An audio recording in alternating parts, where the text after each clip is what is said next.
3, 2, Alivia, how are you? I'm Alivia. Most of you probably know me, but for those of you who don't, I'm in 12th grade, senior, and I'm terrified of speaking.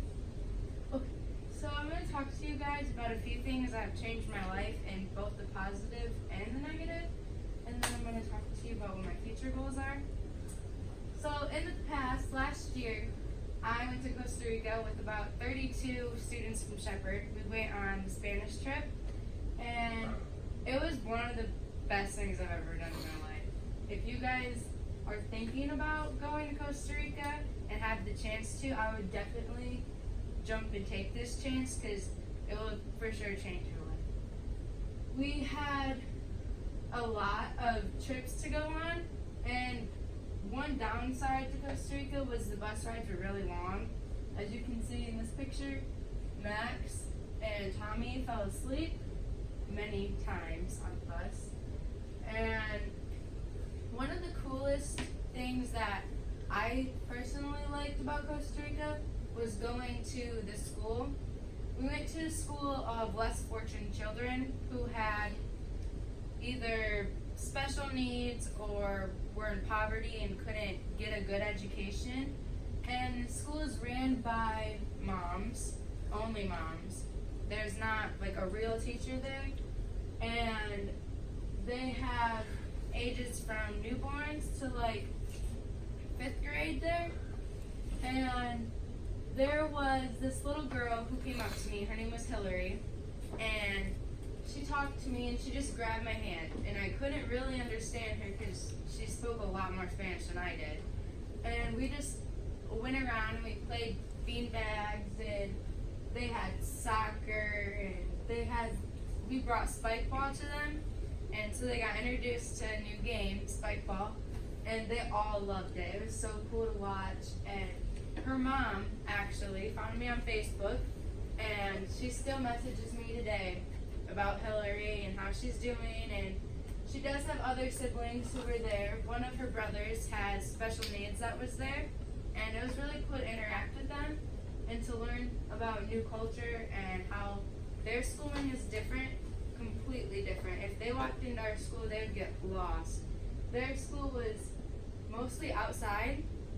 You walk in and it's wide open. They have their playground, you can see it's outside, and their classrooms are really tiny. But it's really cool to be able to see that. And we also got to play soccer with locals at night. We were able to go out and walk around the town and see how their shops were. And the boys initiated a game of soccer with the locals. It was really cool to be able to play a game of their culture and also see how good they are at soccer and how bad we actually are. And we did get a few of their Snapchats, and Danny had a backflip contest with one of the locals, and he lost her. Can he do one? Yeah, it took him a minute, like 5 minutes actually, but he did. He made it. And I will pass this around for you guys to look at the pictures. You guys can just, I'll take a look at the interesting things about it. It was also cool to have teachers there because you're in a school and you think, oh, teachers, it's not going to be fun to go on a trip with your teachers who you're with every day, who you have to follow the rules of and listen to. But honestly, it was a whole new ball game with them. They were funny. Mr. P was hilarious. Mrs. Cooster was setting up, like, we had challenges. The one picture you can see on there, we had to take a picture in a funny way with all of our passports to make sure we had them, so we didn't lose them.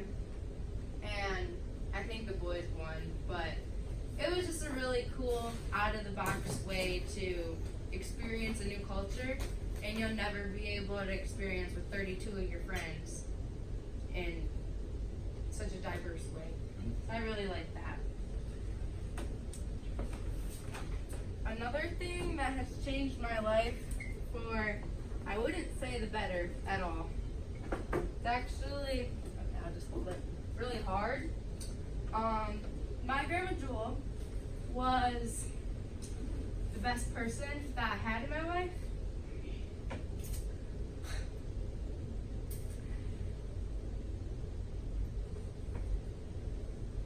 Think of something funny she did. My grandma farted in church one time. It was hilarious. Focus on the funny first. She was around the Great Depression, so where they had to keep everything, and she would bring out these big jars, and it had random tartar sauce or mustard or ketchup and a bunch of salt and crackers she would never eat in her life.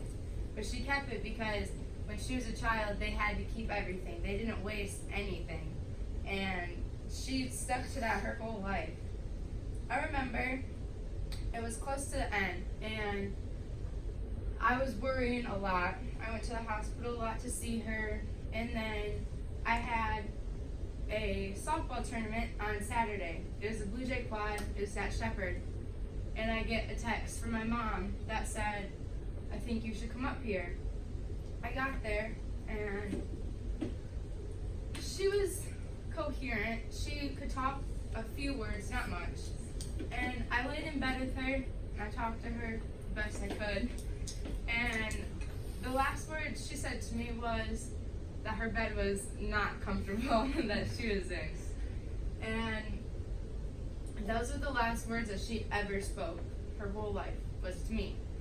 And I remember I took a nap with her that day. Everyone was in the room. We used to sleep together all the time when I went over to her house or to my grandma's house. And I held her hand like I always did, and I laid with her. We woke up. She was done talking after that. Never spoke another word. She got really groggy and started belly breathing. If you don't know what that is, it's where they don't breathe normal. It looks like they're breathing through their stomach. It gets really big and then it comes back down. And they had to drain her lungs several times because she was starting to get fluid caught up in there and she couldn't breathe. And they wanted to make her comfortable. And it was around 1:50 in the morning. I never left. We never slept. It was a lot of our family there. And we knew that she would not pass if we were in the room. She was a person who wanted her own space, her own comfort. And she was starting to turn green. So we left the room. My cousin, sitting there, said a prayer. And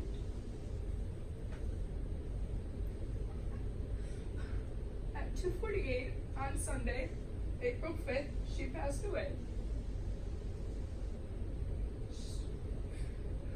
Still alive in your heart and spirit, that's obvious.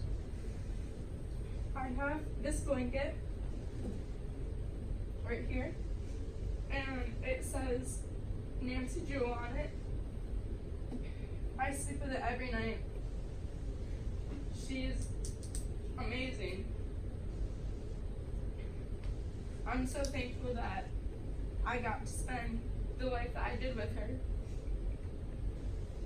She was an awesome person, and grandmas are very important. Grandparents are very important, so spend all the time that you can with them, because when they're gone, you can't get them back.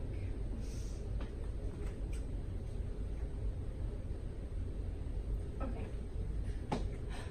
It's actually cool. Bear will hold it for you. Yeah. He's a On a good- better side, in the future, I would like to be a neonatal BSN. For those of you who don't know what that is, it is a BSN is a nurse who has a bachelor's degree, and neonatal is working with babies who are in the NICU, who are premature or very sick and who need help.